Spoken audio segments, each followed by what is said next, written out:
बिस्मिल्लाहिर्रहमानिर्रहीम, अस्सलाम वालेकुम। नई वीडियो के साथ हाजिर हैं। इस वीडियो के अंदर दो बुनियादी सवालात पे बात करनी है। क्या नून लीग अपना जो मज़ाहमती बयानिया था अदालतों के खिलाफ, जिस तरीके से ज़ाहिर है वो एक प्रॉपर कैंपेन उनकी थी, वो बड़े मकबूल थे अवाम के अंदर। इमरान खान साहब जो हैं वो बड़े बैकफुट पे चले गए हुए थे। क्या अदलिया के ऊपर हमलावर होने के बाद वो मज़ाहमती बयानिया नून लीग दोबारा से इख्तियार कर लेगी? एक है ये मामला। दूसरा मामला है, एक साहब हैं, एक वकील हैं, मियां दाऊद एडवोकेट, जो कि इमरान खान पे हमला करने वाला जो शख्स था, जो मुलजम था, उसके वकील थे। उन्होंने उस केस के तनाजुर में एक प्रेस कॉन्फ्रेंस की थी और वो प्रेस कॉन्फ्रेंस बड़े एहतमाम के साथ हमारा जो सरकारी टीवी है पाकिस्तान टेलीविजन, उसने बराह रास्त दिखाई थी। इंतजाम उसके ज़ाहिर किए गए हमारे टैक्स के पैसे के ऊपर, साबिक वज़ीर आज़म के ऊपर, जानलेवा हमले का जो मुजरम था उसके वकील की, मुलजम था उसके वकील की प्रेस कॉन्फ्रेंस जो है वो दिखाई गई थी। ये दो चीजें हैं। वही जो वकील साहब हैं, अब वो जस्टिस मज़ाहिर अली नकवी के खिलाफ एक रेफरेंस लेके आए हैं उनकी जायदादों के हवाले से। इनफरादी तौर पे उन्होंने वो रेफरेंस जो है वो दायर कर दिया है। यकीनन ये आने वाले दिनों में पता चलेगा कि वो रेफरेंस समाअत के लिए मंजूर होता है या नहीं मंजूर होता। वसीम, मज़ाहमती बयानिया ज़ाहिर है शिकस्त हुई नून लीग को, हर तरफ जो इनकी मकबूलियत थी वो जमीन बोस हो गई। क्या अदलिया पे हमलावर होने के बाद ये उस बयानिए को दोबारा आप समझते हैं मकबूल हो पाएगा? लोग इतने जाहल हैं पाकिस्तान के। अच्छा, आपने ना थोड़ा सा फर्क देखा होगा पहले के मज़ाहमती बयानिए के ऊपर और अब के ऊपर। पहले के मज़ाहमती बयानिए के ऊपर निशाना थी पाकिस्तान की इस्टेब्लिशमेंट, और अब के मज़ाहमती बयानिए के ऊपर पाकिस्तान के इस्टेब्लिशमेंट में सिर्फ एक साबिक लेफ्टिनेंट जनरल शामिल है और बाकी तमाम जज साहिबान शामिल हैं। तो जब आप एंटी इस्टेब्लिशमेंट बयानिए को भी लेकर उस हद तक, ठीक है किसी हद तक वो कामयाब जरूर हुआ, आप बाई इलेक्शंस जीते, मगर असद भाई आप भी जानते हैं कि लंदन से बैठकर इस तरह के मज़ाहमती बयानिए अल्ताफ हुसैन भी बड़े जबरदस्त चलाता रहा। तो उसके सिलसिले में नवाज शरीफ ने भी एक गुजरांवाला की तकरीर का आपने गुज़श्ता वीडियो में हवाला दिया। तो जब मज़ाहमती बयानिया पाकिस्तान में रहकर, और जो पाकिस्तान में आप कह लीजिए कि इस वक्त आइन तो मुअत्तल है, आइन को बहाल करने के लिए जिस तरह इमरान खान ने एक मज़ाहमती बयानिया पाकिस्तान के ताकतवर हलकों के खिलाफ पाकिस्तान की सड़कों पर चलाया है, जिस तरह उन्होंने एक मुनज़्ज़म पूरी कैंपेन की है, अवाम को मोबिलाइज किया है, तो फिर अवाम ने साथ दिया है। जब आप एक बयानिया पहले इस्टेब्लिशमेंट के खिलाफ और उसके बाद अब जब आप इस्टेब्लिशमेंट के खिलाफ बोलते पर जलते हैं, क्योंकि उन्हीं की मर्जी से, उन्हीं की ख्वाहिश पर आप इक़्तिदार में वापस आए हैं, आपने NRO 2 लिया है, और ये सारी बातें अब रिकॉर्ड पर आ चुकी हैं, इसके ऊपर मुख्तलिफ दलीलें दी जा सकती है। ये महज हम या आप या कोई भी बंदा उठ के ये बातें नहीं कर सकता।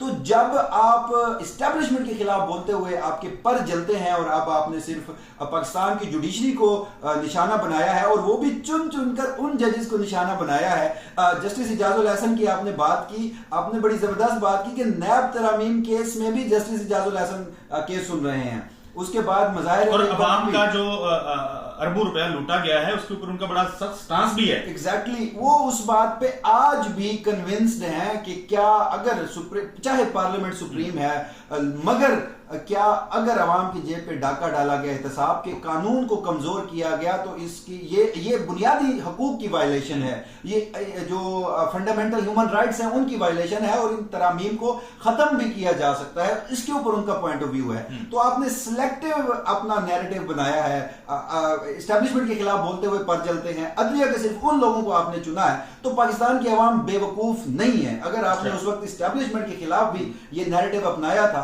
तो अगर आपका बयानिया इतना ही मकबूल चल रहा होता, तो आप एक मार्की में बैठकर, जहां 500 700 हार्डली 1000 चले, मैं कुछ सखी हो जाता हूं, 5000 लोग आपको सुन रहे हैं, और उस 5000 लोगों में भी आपने 3 लेयर्स ऑफ सिक्योरिटी लगाए हुए हैं मरियम नवाज तक पहुंचने के लिए। तो वहां पर अगर अवाम आपका नैरेटिव बाय कर रही होती, तो आज अवाम पब्लिक में घूम रहे होते। फवाद चौधरी या पाकिस्तान साहब के लोग दुरुस्त कहते हैं, आप किचन में फिर आके आप अपनी वर्कर्स का इन्वेंशन करेंगे। ऐसी है वसीम, हमने देखा था कि मरियम नवाज साहब ने प्रेस कॉन्फ्रेंस की, इमरान खान के ऊपर जो केसेस हैं उसके हवाले से अदलिया को कहा कि जी ये जल्दी चलाए जाएं, इसमें ताखीर की जा रही है। फिर अगले दिन राना सनाउल्लाह साहब ने इसके ऊपर गुफ्तगू की, फिर वज़ीर आज़म पाकिस्तान इसके ऊपर बोले, ऑडियो लीक्स भी आ गई थी। मीनवाइल मुनज़्ज़म कैंपेन, आप डॉट्स को कनेक्ट करें तो साबित हो जाता है कि मुनज़्ज़म कैंपेन है। चलें, ये तो एक मामला है। आज जो मरियम नवाज साहबा ने गुफ्तगू की है वो सरकारी टीवी ने नशर की है, मरियम नवाज साहिबा के पास कौन सा, वो तो कहते हैं मैं इस हुकूमत का हिस्सा ही नहीं हूं। अगर वो इस हुकूमत का हिस्सा नहीं है तो मेरे, आपके और अवाम के पैसे के ऊपर सरकारी टीवी जो है, हमारे पैसे पर तनख्वाहें लेने वाले ये जो लोग हैं, ये कैसे उस मरियम, एक जो खातून है जिसका हुकूमत से कोई ताल्लुक ही नहीं है, उसकी तकरीर को नशर कर रहे थे। अच्छा, मैं नहीं समझता जो पीटीवी में हमारे साथी दोस्त हैं उनका इसमें कोई कसूर है। जाहिर है पॉलिसी स्टेट बनाती है और बिल्कुल आपके और मेरे पैसे, मगर आप ये कह रहे हैं कि सिर्फ पीटीवी पैसे यूटिलाइज कर रहा है आपके और मेरे पैसों पर इन्होंने कब जो है डाका नहीं डाला।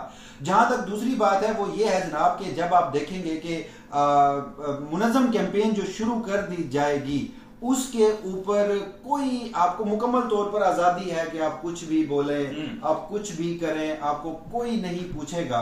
तो जो सब मैं जो जाती तौर पर समझता हूं ना, आप पिछले 2-3 हफ्तों के डॉट्स को कनेक्ट करें ना, मुझे यूं लग रहा है कि अब इस हकीकत का आश्कार हो चुकी है कि नवाज शरीफ और मरियम नवाज पीछे हट रहे हैं इस मौजूदा हुकूमत से। चंद हफ्ते पहले एक बड़ा जबरदस्त बयान मरियम नवाज का आया कि मौजूदा हुकूमत से उनका कोई ताल्लुक नहीं है, आपने इक़्तिदार के मजे लूटने हैं, प्रोटोकॉल लेना है, शहरों को बंद, वो बेल तोड़ी थी जो वज़ीर-ए-आज़म हाउस में आई थी, पहले दिन आई थी, मिठाई भी खाई गई थी, और ऐसे आए थे जैसे कोई साल बरसों का भटका हुआ शख्स अपने किसी बाप की जागीर में दाखिल हो रहा होता है। अच्छा, जैसे हालात बना दिए गए हैं ना, अब बिलाशुबा बड़ा जबरदस्त काम किया है चेयरमैन नैब जो मुस्ताफी हुए हैं, उन्होंने उसके ऊपर एक स्टैंड लिया कि केसेस नहीं बनाएंगे। मगर वो चेयरमैन नैब जो 2014 में डीजीआईबी थे और वो इतनी जुर्रत रखते हैं अपने नवाज शरीफ के लिए कि वो आईएसआई के उस वक्त के चीफ की कॉल टैप करते हैं और नवाज शरीफ को सुनवाते हैं। तो जितना नवाज शरीफ का एक बंदा है वो स्ट्रॉन्ग है, और उस वक्त जब आपको याद होगा डीजी नैब की बातें हो रही थी तो आसिफ अली जरदारी ने अपना पूरा जोर लगाया था कि जस्टिस मकबूल बाकर और दीगर नाम आ रहे थे कि मेरा बंदा लगे, मगर आफ्ताब सुल्तान जैसा बंदा लगता है और फिर ऐसे वक्त में वो आके इस्तीफा देता है और वहां पर ही वो अनाउंस करता है कि जनाब इंतखाबात भी हो जाने चाहिए, इंतखाबात के बाद जो इलेक्शन जीते उसको वो हुकूमत सुपुर्द कर दी जाए। तो मुझे ये बताएं चेयरमैन नैब का ये काम और इस तरह के बयानात, तो मुझे ये बात हजम नहीं हो रही। बाकायदा मनसूबाबंदी के तहत इस जो इन्होंने गंद फैलाया है पिछले 8 से 10 माह में पाकिस्तान की जो हालत की है उससे अब ये पीछे हटना चाह रहे हैं। नवाज शरीफ के वो बंदे जो नवाज शरीफ के बड़े करीबी हैं वो अब एंटी एस्टैब्लिशमेंट का नैरेटिव भी अपनाएंगे, हुकूमत की पॉलिसीज को भी ऑन नहीं करेंगे और चुप करके साइड पे होकर शहबाज शरीफ को बली का बकरा बनाया जा रहा है। सारी सूरत यही है। अच्छा, बड़ी मजाइया सूरत हाल है। शहबाज शरीफ साहब जो है वो आवाम के सामने आके कहते हैं महंगाई होगी, वो महंगाई की वारदात सुना के चले जाते हैं। ये एनआरओ लेके डीलें करके इक्तदार में आने वाला जो तबका है ये कह देता है कि मेरा हुकूमत से ताल्लुक नहीं है, 90 दिन में इलेक्शन करवाने हैं, वो इलेक्शन ये करवाना नहीं चाहते। ये मामला तमाम को बखूबी इसका इल्म है। जैसे मैंने कहा था कि मकबूलियत इमरान खान की ज्यादा है, इन्होंने भागना है। आखिरी सवाल, एक ही शख्स है जो इमरान खान पे कातलाना हमला करने वाले मुल्ज़म का वकील है, वही शख्स जस्टिस मज़ाहर अली अकबर नकवी के खिलाफ रेफरेंस दायर करता है। उसकी प्रेस कॉन्फ्रेंस पीटीवी जो है, जो इमरान खान पे हमले के बाद उसने वो जो मुल्ज़म था उसकी समाअत थी वो मुकदमे की, तो उसके बाद प्रेस कॉन्फ्रेंस की थी, वो पीटीवी जो है बराह रास्त दिखाता है। ये महज इत्तेफाक है? नहीं, जो मियां दाऊद साहब हैं उनकी भी ख्वाहिश है कि मुस्तकबिल में अटॉर्नी जनरल पाकिस्तान बने। अच्छा। उनकी भी ख्वाहिश है कि मुस्तकबिल में वजारत कानून में आए, उनकी भी ख्वाहिश है कि जो भी हो सकती है, जायज ख्वाहिश होनी भी चाहिए, मगर इस तरह के रास्ते इख्तियार करके आपको बड़ी आसानी इक़्तिदार के आप ऐवानों में पहुंच सकते हैं और इसकी बहुत सारी मिसालें हैं। ठीक है, वो एक जो खुद मान रहा है कि उसने साबिक वज़ीर आज़म इमरान खान के ऊपर कातलाना हमला किया है। पाकिस्तान में हर शख्स को वकील करने की इजाजत है और होना भी चाहिए, बुनियादी इंसानी हकूक है। अगर आपके पास वकला नहीं है तो आप खुद भी अपना केस लड़ सकते हैं, मगर एक ऐसा शख्स जो सरेआम टीवी पे बैठ के कह रहा है कि मैं एक साबिक वज़ीर आज़म इमरान खान को कत्ल करने की ख्वाहिश से आया था, मैंने खुद गोलियां चलाई हैं, और वो मान रहा है, और खुदा न खास्ता उस दिन अगर इमरान खान की जिंदगी को कुछ हो जाता तो इस मुल्क की क्या सूरत हाल होती। और ऐसे शख्स का केस लड़ना जिससे मेरे मुंह में खाक, मुल्क टूट सकता है, इतनी अफरा तफरी फैल सकती है, उस शख्स का केस लड़ना, और उस तरह आपने हवाला भी दिया कि फिर पीटीवी ने भी दिखाना, स्टेट रिसोर्सेज को भी इस्तेमाल करना। ऐसे वकला बहाना ढूंढते हैं, जगह देखते हैं इस तरह के केसेस में, और आज आकर अब ऐलान किया था बार काउंसिल्स ने कि हम रेफरेंस जमा कराएंगे।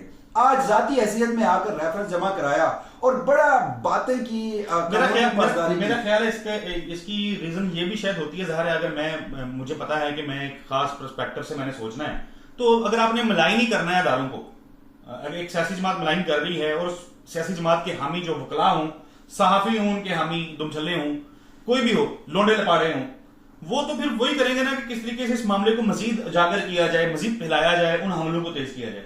खुद लाइमलाइट में आना चाहते हैं जो, लेकिन सरकारी टीवी वाई, पीटीवी वाई, इस वक्त आप बोल रहे हैं, आप इमरान खान के खिलाफ सख्त तकरीर कर दें, आप कह दें कि मेरे पास सबूत है इमरान खान दहशत गर्द है, आपको भी सरकारी टीवी दिखाए। अच्छा जी, मुझे भी दिखाएगा। बहुत शुक्रिया जी, अगली वीडियो में मुलाकात होती है आपसे।